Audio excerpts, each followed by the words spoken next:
Hello and welcome to Moose Meets, where I sit down with various protocols to explore their innovations and what sets them apart.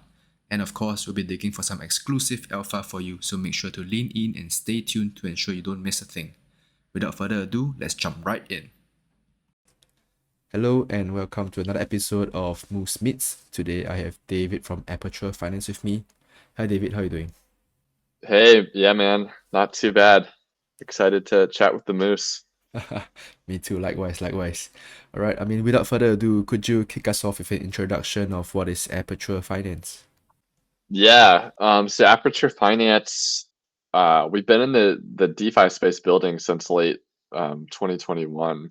And a lot of people, might initially have known us as that protocol on Terra that automated the famous, or now infamous, delta neutral strategy on Anchor and Mirror. Mm-hmm. So that was kind of where we got our start in DeFi and that strategy. For those who weren't familiar, it was this like basically like a greedy version of Anchor Earn.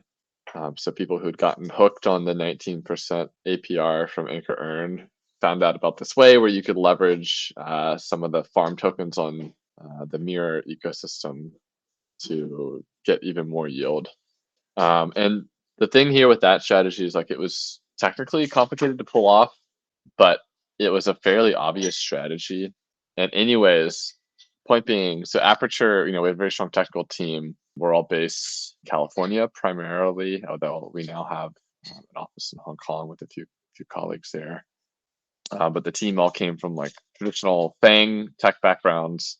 Anyways, the Terra DPEG happens and that strategy goes away, and we kind of like through the bear market, a lot of other protocols were doing some soul searching and struggling to find product market fit. We had a few other kind of vaults that we had launched after that, but we kind of found our way at the beginning of last year, so about 12 months ago, when we kind of stumbled into the concentrated liquidity realm. And in particular, we were noticing that the like LP user experience on concentrated liquidity was pretty lacking. Moose, I don't know if you've done much LPing on like UniB3 or some of these like other CL dexes like PancakeSwap V2 or any of those, but the out of box experience is pretty difficult for LPs. Mm-hmm. And so that was the opportunity we noticed was like, how can we improve upon this experience? And it started with just some simple tooling. So letting the LPs more easily do things like move their range, or what we would call a rebalance. So if their position had become like 100% of either the assets, or even in some cases, you could do it once you're 60% of either the assets. We make it easy so that the user can basically in one click in one transaction have this range edited for them. And like if you were to do it manually, so I'll kind of break it down to explain the problem. People who are LP'd on UniB3 are going to be familiar with this problem set. But let's say you're LPing on ETH USDC, and you are providing liquidity between ETH $2,000 and ETH $2,400. Um, and after I don't know where ETH is the past few days. I kind of blacked out after the ETF dump happened. I just stopped looking at prices.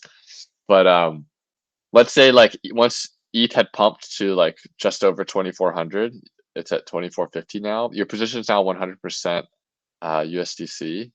And if you wanted to start earning fees again by being an LP, you would have to first withdraw that liquidity from Uniswap. That's transaction number one.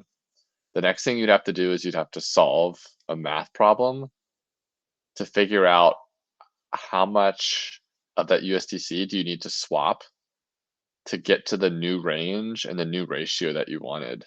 If you wanted to do something very simple, like you wanted to be at a right around the current spot price and you wanted to be 50-50 USDC ETH, then it would be a simple math problem to solve. You would just need to swap half of your USDC. But if you're wanting to do something more complicated, you want a different range. It's not perfectly 50-50 centered. or if when you were wanting to rebalance when you were still had a little bit of ETH in the position left. Any of these kinds of vectors, which are actually much more common than the example I'm giving, make that math problem really hard. So, right, so far we have one transaction, a math problem. The next thing you have to do is actually perform the swap. So you have to go somewhere 1inch, some other aggregator, Uniswap itself, and execute the swap. By the time you go and do that after having solved the math problem, due to slippage and price movements, the math problem you solve is probably not quite valid anymore. So you're going to have some like imperfect amount of tokens that you're getting. And then finally, the last thing you have to do is you go back and you redeploy. So the third transaction, you go back and you redeploy the liquidity on Uniswap. This is like a real pain in the ass from a user experience. You have to click a lot of buttons, and there's some issues with like speed, execution, and being leftover tokens as well. Right. So what Aperture does, we do that all in one click, and the math problem is solved atomically on chain alongside all these other transactions. Doing that ensures that there's a minimum amount of leftover tokens in that swap. So we get, basically all the tokens back into the new position. And that feature alone sounds incredibly simple, but it has been incredibly popular. We have some other bells and whistles that I'll get into that we're adding, but that just core feature has done just under 300 million in volume since July of last year. And if you think about it, this is a feature you probably could charge something like 5 bips on the size of each of these transactions. So 300 million, 5 bips of 300 million. I can't do that math in my head, but it's a non-trivial amount of revenue, especially for something that's still in the early upswing of its growth curve. So we've been super excited about that feature.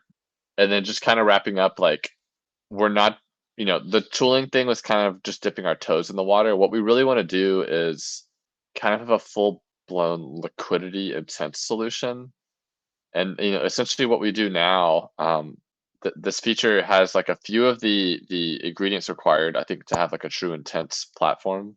There's a gasless experience with Aperture. You sign a message, you use the permit function, which basically just means you sign a message that allows Aperture's contract to come in and edit your position. Mm-hmm. And we pay gas on your behalf. We'll deduct, and before we set up your final position, we'll deduct a tiny amount to cover the gas that we fronted for you. But that's kind of the first ingredient I think you would see in like any intense platform, this gasless experience. The second thing is we have, you are sort of declaring the end state you want to happen versus just purely kind of like signing transactions. Because with Aperture, you're signing a message that's Mm-hmm. sort of declaring your intent versus you're not actually just approving a set of steps to be taken on chain. And yeah, we have currently, the one solver, which is Aperture, coming in and doing this liquidity management. But in the future, we want to have it set up so that there's like market makers, similar to how Uniswap X will work, but they, instead of just fulfilling swaps for you, they can help you get better rebalances on your LP position. And that's kind of where we're starting. I can go more into our grand vision around intents later on, but I'll kind of pause there. That's where Aperture's at. We used to be very famous on Terra. Bear market kicks in. We do some soul searching. Mm-hmm. And we wind up in the very, very rich UniV3 LP ecosystem as this kind of liquidity intense tooling platform. We're seeing some good traction so far. Yep. So I think what you just described earlier was the automated LP rebalancing for Uni V3 pools. And of course you mentioned that you guys are doing intents right now. I remember seeing the video by Steven, the calculator guy, who did a short video on how your intents work. I think that's pretty cool. Definitely can jump into that in a bit. And what else did you mention? You mentioned that you guys are not charging any fees now at the moment, right? Yeah, correct. We're currently not charging fees. That'll change eventually. But yeah, at the moment, no fees. Yeah, awesome. Yeah, I mean, you guys had a long journey, right? You mentioned that you started from Terra Luna, and now you're in fact on multiple chains from what I remember. Mainly Ethereum, Arbitrum, Optimism, and I remember you guys are on Manta as well. What other chains are you guys on? Yeah, we're on all the major UniV3 chains. primarily most of our volume comes from Ethereum and Arbitrum. Mm-hmm. But yeah, we cover all the long tail as well, including Scroll, which launched UniV3 deployment pretty recently. Oh, nice. Yeah. And yeah, as you mentioned, yeah, we are on Manta Pacific. And I should say, so the DEX on Manta Pacific is actually, that's wholly owned and operated. And it sounds kind of funny to say in crypto, but essentially, yeah, the V3 DEX on Manta Pacific was forked by Aperture and launched by Aperture and came with our kind of like liquidity intense tooling right out the gate. Mm-hmm. Got it. So that TVL there is our TVL Got it. versus Uniswap's TVL. It may be also worth mentioning. So like we have, because we're kind of this layer on top of Uniswap for a lot of our users, we don't, that TVL is not ours because we're not taking custody of anyone's liquidity at any point in time, except for the brief instant when we're atomically executing the transaction. So yeah, the TVL you see if you go to DeFi Llama, that's just for our DEX on Manta. The number we keep track of is like the volume or like the total value we enable on behalf of the users, and that's just under 300 million as of this morning. Right. Right. Got it. Got it. So, I mean, definitely want to jump into that. But first, I want to move into your intents. I think it'll be really interesting to hear more about the intent products that you guys are building, or like what you guys are planning to do in future as well. Could we hear it from you? Yeah. So we're actually gonna have a blog post coming out about kind of our intents vision. Actually, it's a 3-part series of blog posts. But basically, I guess Moose, like I don't know how familiar your audience is with intents, but um, Well, you can I, do a I quick introduction for sure. Summarize what intents is, and of course, how you guys are in the game. yeah, for sure. So intents is basically, I mean, the like, I guess the crypto dictionary definition of intents is that people are basically users, instead of approving a transaction as the so-called like transactional approach, instead of like approving a transaction and hoping it gets them to the end state that they thought it was going to give them, and that end state, that idea of the end state is usually driven by the UX of the app or the interface that they're interacting with. Instead of just like hoping they get what they want, with intents, you basically, as a user, you can just say, and without having to pay gas, you can make a declaration of like, I want these, I want the end state of my crypto wallet to have these things going on with it. It's Mm-hmm. basically like you're declaring what your end goals are. And so maybe like to use an example from the real world, and I could talk about the on-chain things you could do with this. Like a real world example would be like someone going to the doctor, and the kind of like the old paradigm of the sort of like transactional approach. If you're going, if you're going to, let's say you have some neck pain, and you're going to the doctor and you're trying to find other solutions as well beyond the doctor. But basically what happens is you go to a doctor, maybe you find a surgeon, and the surgeon basically just tells you, here's a set of like steps I can take. I can, cut open your neck. I can like remove this herniated disc. I can put in this filler thing next, and then I'll sew you back up, and then I'll charge you maybe this amount of money. Maybe it'll end up costing more than you think. We won't really know until after the procedure. And that's what I'm going to do. And like, maybe your neck pain will be reduced. Maybe it won't be. That's kind of like a transactional approach. You're just approving a procedure. And at the same time, you don't even have full knowledge of what the final price is going to be. If that were flipped around and you had like an intense approach to healthcare, you as the patient, the person with the neck pain, would just sort of say, I want my neck pain reduced by at least 40%. I'm willing to pay up to $500, and this needs to happen within the next 2 months. And then what would happen is like a network of, in this case, healthcare solvers would scour the network. They would look for solutions you probably didn't know of or even have access to, and they would, amongst themselves, and kind of like a little healthcare solver gossip network, they would compete to put together a competitive offering that has competitive pricing. And at the end of the day, you would be served up the so-called solution that maximized the end state you wanted as best as possible. And so what this can mean is you might end up with something you never even thought of. So like an example, the patient just initially just went to a doctor, but with a solver network, you might be given something you didn't even necessarily think of, but it satisfied your end state that you wanted better than what you would have gotten by going to a surgeon.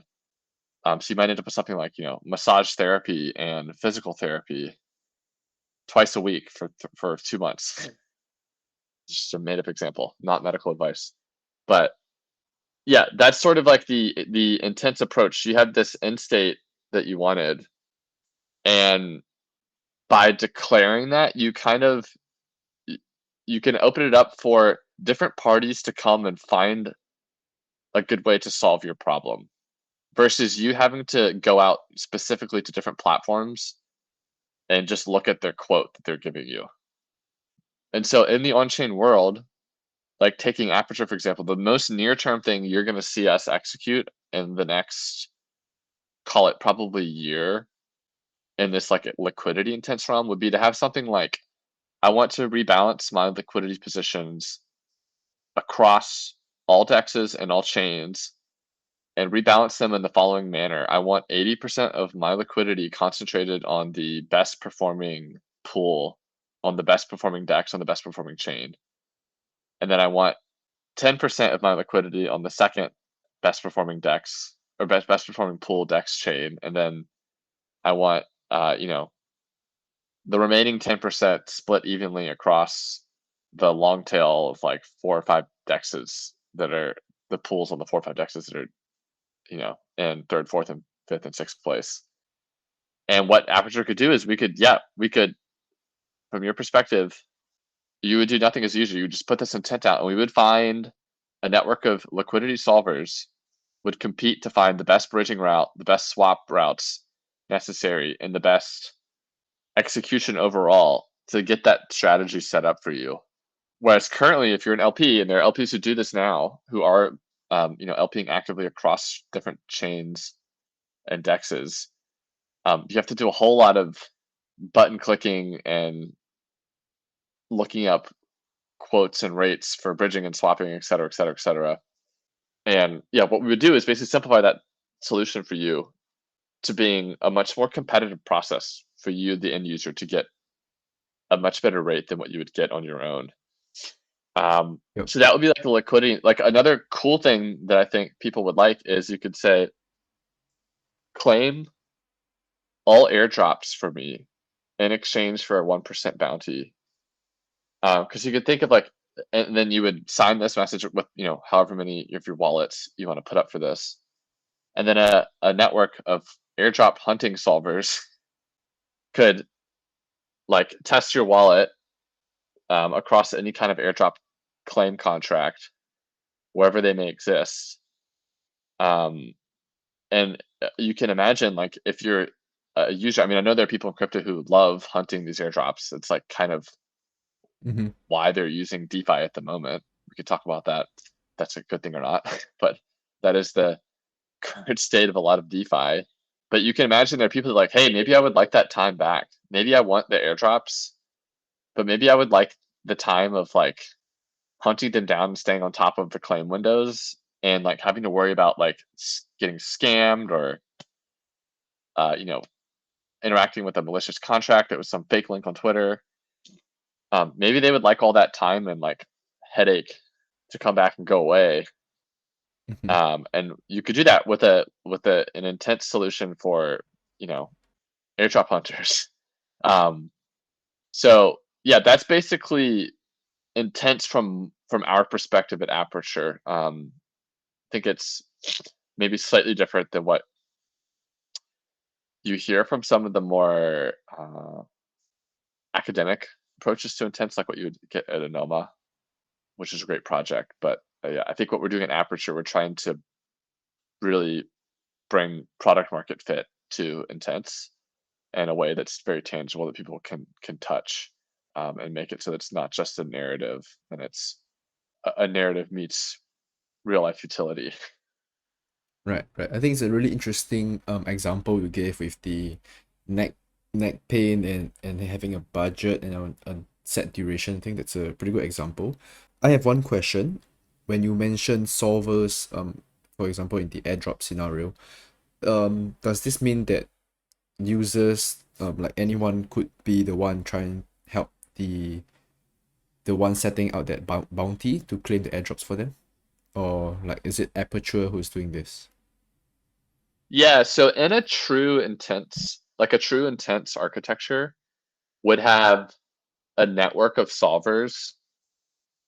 So it would not be, in this case, it wouldn't just be Aperture who could claim on the user's behalf. It doesn't necessarily, in my opinion, have to be like a totally open, decentralized network of solvers. Like anyone can come in and apply to be one. I think it still can be just like a trusted network of solvers. And still, you are still getting the intense benefit. But the key is that you do need to have multiple solvers that are not totally related parties in order to get competitive execution and competitive pricing. So like in this kind of airdrop solver example, what we would envision is that you would have to have like a Aperture would sort of be like the marketplace interface for the users to come and like declare what sort of like airdrop claiming intent they want. And then we Aperture would have to, through governance and through marketing and proposals, we would bring in recruit like different trusted solvers to the ecosystem to execute this kind of like airdrop hunting intent problem on those users' behalf. Okay, okay, got it. Right. So I'm actually looking at the docs and landing page of Aperture, right? So you guys have rebalance strategies like we mentioned earlier, right? And I see you guys have limit orders as well. It's revenue earning limit order. So do you want to go a bit on what that is about? Sure. Yeah, and I can also talk about the recurring rebalance. I didn't directly touch on that, but Oh, I'll sure, go ahead. get into that as well. Yep. But yeah, the revenue earning limit order, that's basically with UniV3 or any other CL decks, you can do single-sided liquidity that is out of range. And what that would look like now is basically you could say like, I'm willing to sell ETH when ETH goes above $4,000. This is sort of an extreme example, but to make my point, you could put one ETH at the $4,000 price point as your liquidity position on Uniswap v3. And of course, you're not going to earn any fees until ETH price moves to 4K. But once ETH price does move to 4K, the way it works with Aperture is our sort of like solver. Once it notices that that position was converted fully to USDC, meaning ETH pumped to 4K, or there was a like a brief moment in time where the liquidity, the pricing on Uniswap jumped that high.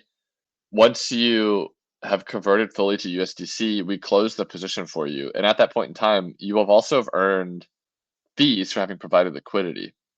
So for a lot of users, this is a pretty attractive way to sell tokens, particularly once you're at a certain size where the gas cost of using Uniswap as a liquid, it's obviously more expensive. The gas is more expensive to be an LP than it is to just do a simple swap.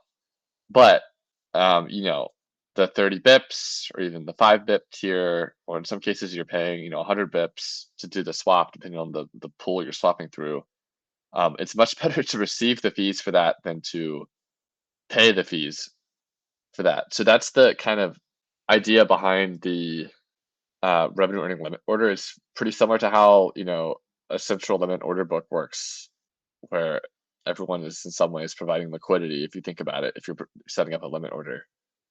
And you could also do this as like a range order. Like it doesn't have to be at a single price point. You could say like I'm willing to sell ETH from $3,000 to $4,000, and then Aperture could close out for you once it gets to 4K.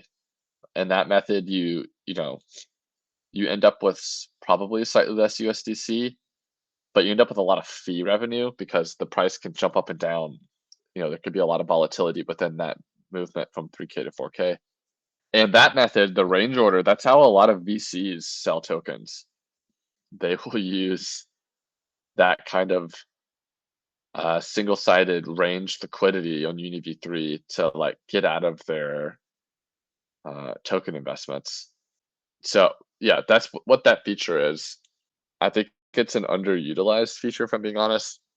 And then the other things are recurring rebalance. This is worth talking about as well. This is kind of interesting because this is like, to be honest, when we were first thinking of these UniV3 like tools or vaults, so there's a lot of vaults that are in this like so-called ALM space, automated liquidity management or active liquidity. I don't remember what the A stands for. Mm-hmm. But these platforms like Gamma, which got hacked recently, or Arrakis, I think Mellow Protocol has some vaults that are technically under this genre of DeFi product. But what those vaults do, they run a recurring rebalance strategy on behalf of the users. Basically, like, every time the position goes out of range, they just rebalance 50/50 to this kind of new range. It's a very predetermined vault. And if you look at those products, they basically all of those things just lose money if you're not factoring in the farm token or the emissions, because recurring rebalance as a strategy is not something you can like set it and forget it on. Because as anyone who's familiar with concentrated liquidity dexes know, a permanent loss is a real problem when you rebalance. You lock in the impermanent loss every time you rebalance. So you have to make sure you're getting more fees than you are incurring losses in IL. And so to be honest, like when we first were thinking about this recurring rebalance product, we were looking at all these other like ALM vaults, and we're like, these things don't work without the emissions. But if you go and talk to the mega institutions like the Wintermute types who provide liquidity on UniV3, this is exactly what they do, but they just do it with a lot more precision, and they're a lot more active in changing the parameters by which they rebalance. So those vaults, Gamma, Arrakis, those are set logic. Anyone can look at the rebalancing criteria, like when the rebalances are going to happen, and that is going to happen in perpetuity. It's a smart contract. It can't be quickly changed. But what the Wintermute types do is they kind of like sort of frequently tweak these strategies to like if the market's turning bullish, you can do it in such a way where impermanent loss is minimized so long as the price keeps going up. Same thing if the market turns crabbish, you can set them up in a way where IEL will be minimized and your fees will be maximized as the market kind of trades sideways.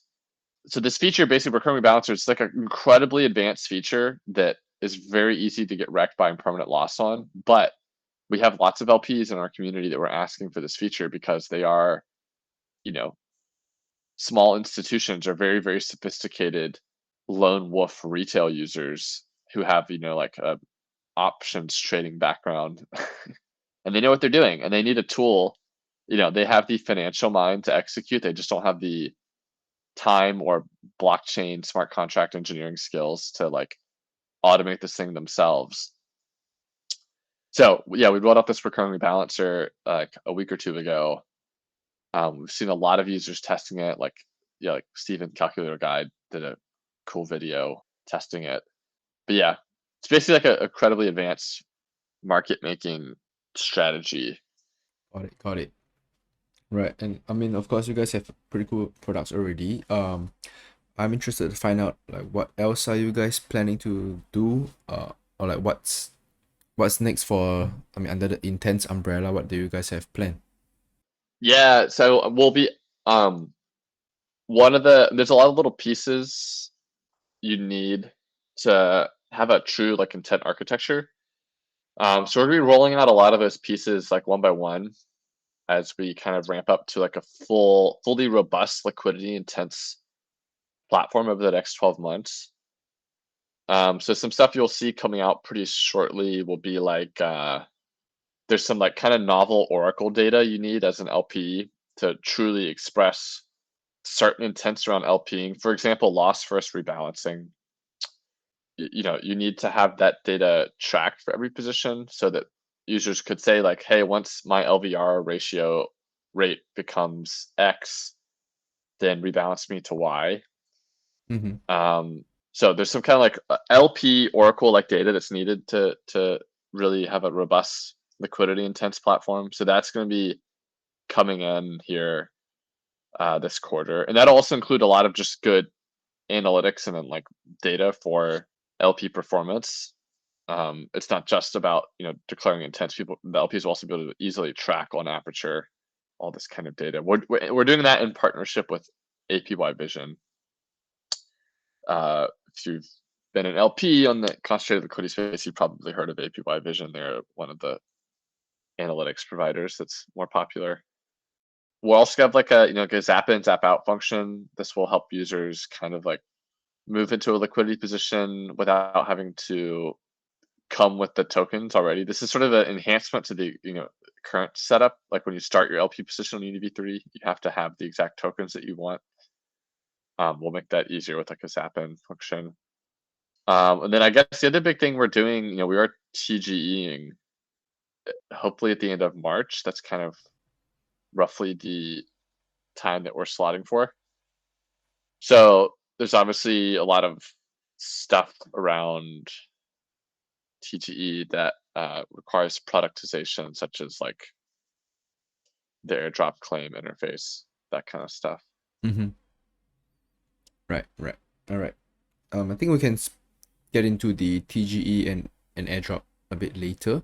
I think one question from my end is, since you guys are building mostly on top of Uni V3, are there any intentions to build on other CL dexes at the moment?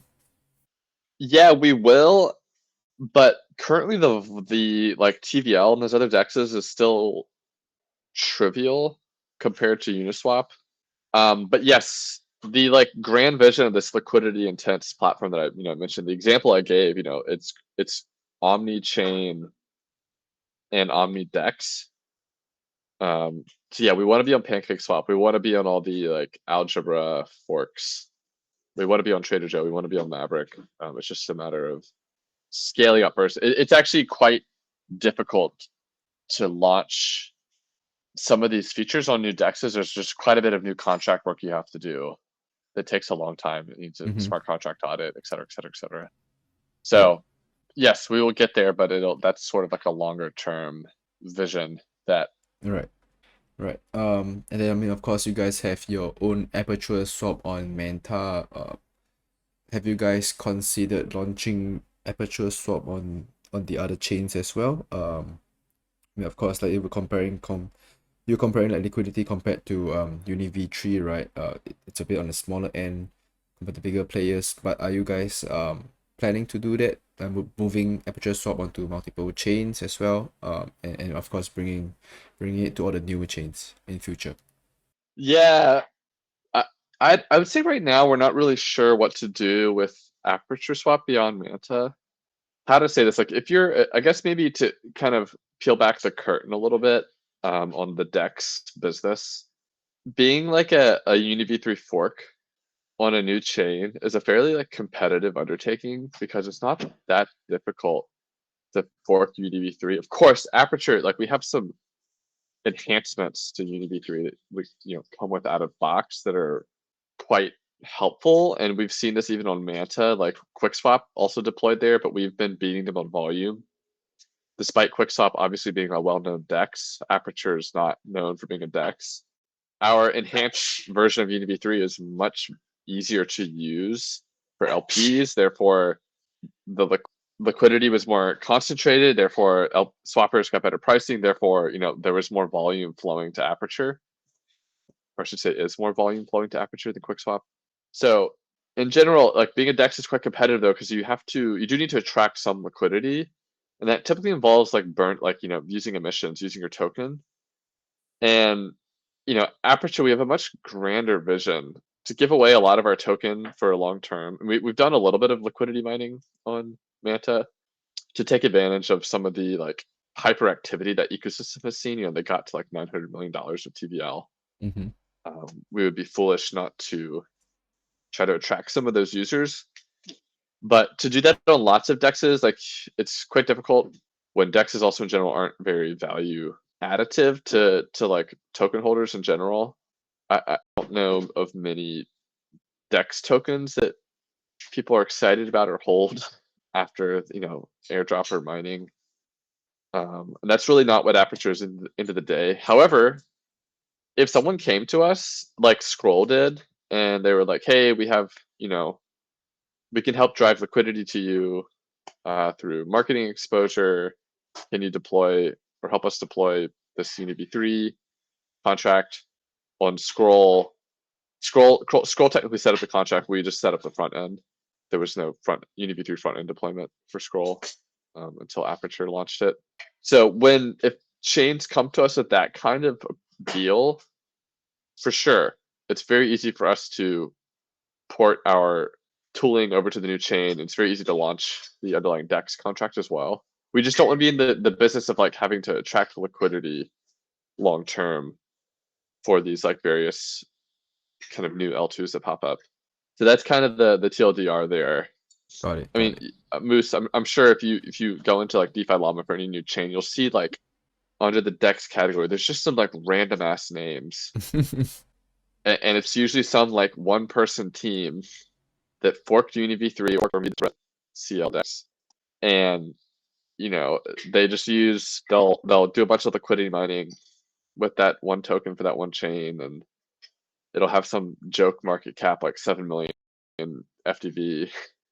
And that's kind of how they'll get liquidity. And I mean, I think a lot of chains are going to have those kinds of native dexes that deploy on them and kind of have, this farm token that launches alongside it.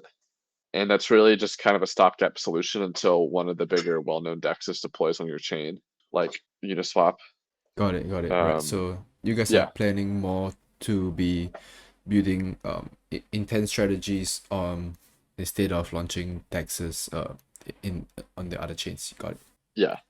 But what are some of the greatest challenges you guys are facing right now? I think one of the biggest things is like prioritizing stuff and staying concentrated. There's so much to be built in this kind of like liquidity intense space.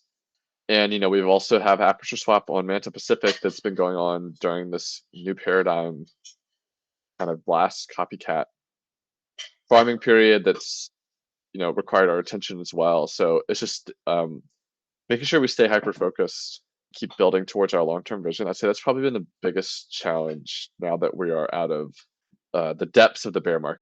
Right, got it. So one question on the fee switch here. Do you guys like have an expected percentage range at the moment, or like how is the fee switch gonna happen? Yeah, and so to be clear, when we talk about fee switch, we're talking about a fee Aperture would charge for the like intents that we execute on user behalf. Mm-hmm. So this would include rebalancing. So like if you had a $1 million LP position and you wanted to rebalance it to a new range, we would charge you a small number of bips on that entire position. And what that looks like now, so on the app we're showing, we have like a 10 bip fee that we cross out. So you just like users understand we are going to eventually charge fees. So you could think of 10 bips as being like the upper end of the pricing. But in reality, the pricing model we're likely going to roll out is going to have like sort of like a tiered or curve approach, meaning basically the more rebalancing you do, the bigger your size, the fewer bips you're going to pay on each rebalance. So I would expect for whale LPs, they'd be paying much, much less than 10 bips per rebalance. But the exact pricing structure we have not finalized yet.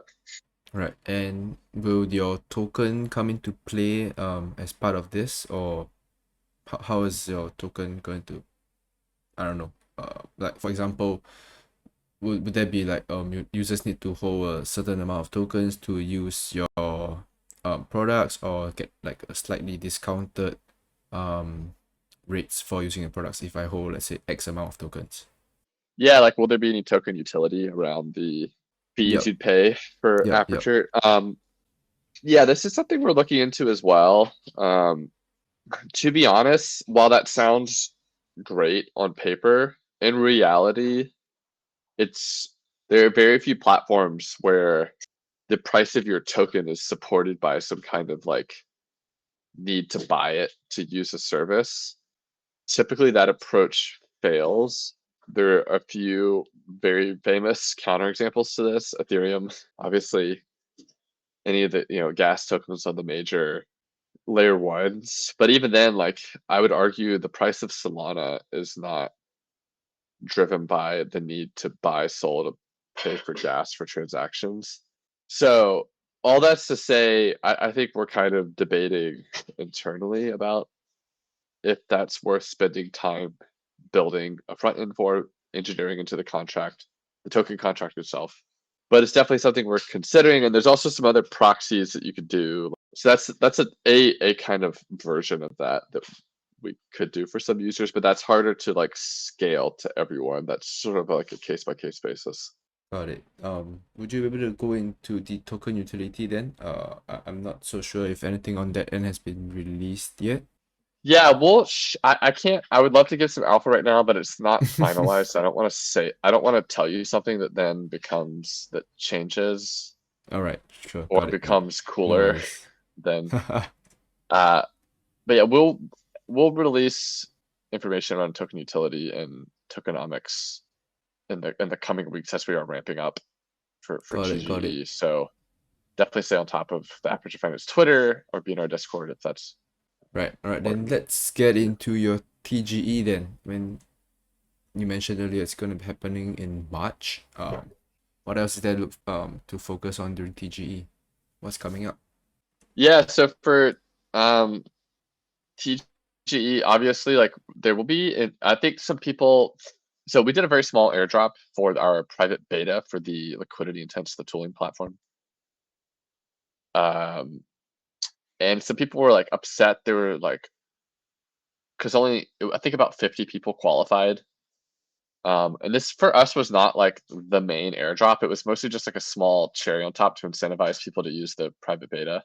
So all that to be said, there will be like a larger, more how to say traditional airdrop. I can't say exactly how much of the token supply at the moment. It's not finalized, and obviously we're not going to expose the criteria for earning the airdrop until after the claim window opens, after the snapshot's been taken. So that's definitely something people could be on the lookout for. Yeah, I mean we're super excited to TGE. It's been a long time coming. As a project, this is like your biggest shot at kind of gaining mind share in crypto outside of the people who use your product. It's the biggest inflection point for when you can get attention, because I think tokens are essentially a product for many projects. It's not just something that a number that goes up and down. It's a thing you have to build features around. It's a thing you have to plan marketing campaigns around. So that's like a new product essentially that we're launching, and that rollout is probably the most important inflection point in any project's life cycle. So yeah, we're super busy this quarter and very excited for what we have coming on the TG front. Got it. Right. So actually, I'm looking at the airdrop dash on the Aperture website. So Yeah, the that should dash. be renamed like Liquidity Mining Dash. Right, Uh, right. Okay, understood. Yeah, I was wondering like if I think I saw you guys did an announcement on the Manta pools having been qualified for airdrops as well, right? But I'm not so sure if that's included in the airdrop dash. So that was what I wanted to clarify. yeah, so there was some small liquidity mining that we did for the end of the new paradigm, the Blast copycat Mm-hmm. campaign. But that ended today. And the way the liquidity mining rules were set up, it's not something we could calculate in real time. We have to do like a retroactive calculation. So yeah, basically users, yeah, they'll see that in like a few days once we've done the calculation. Okay, got it, Um, got it. it's quite difficult. I think people should know that if you're not using points, if you're actually accruing real tokens to people, it's quite difficult to show that in real time. Alright, got it. And you might wonder why it sounds a bit different here, because the last part of the recording was actually cut off, right? But that was all the questions that I had. You guys didn't miss out much. Definitely go check Aperture Finance out. Their TG is gonna come soon, right? And that is all we have for this episode. We will see you in the next episode. And that brings us to the end of this episode of Moose Meets. I hope you enjoyed learning more about them as much as I did. Let me know which other projects you would like to learn more about in the comments down below. As usual, do remember to hit the thumbs up and subscribe to the pod. We will see you in the next episode.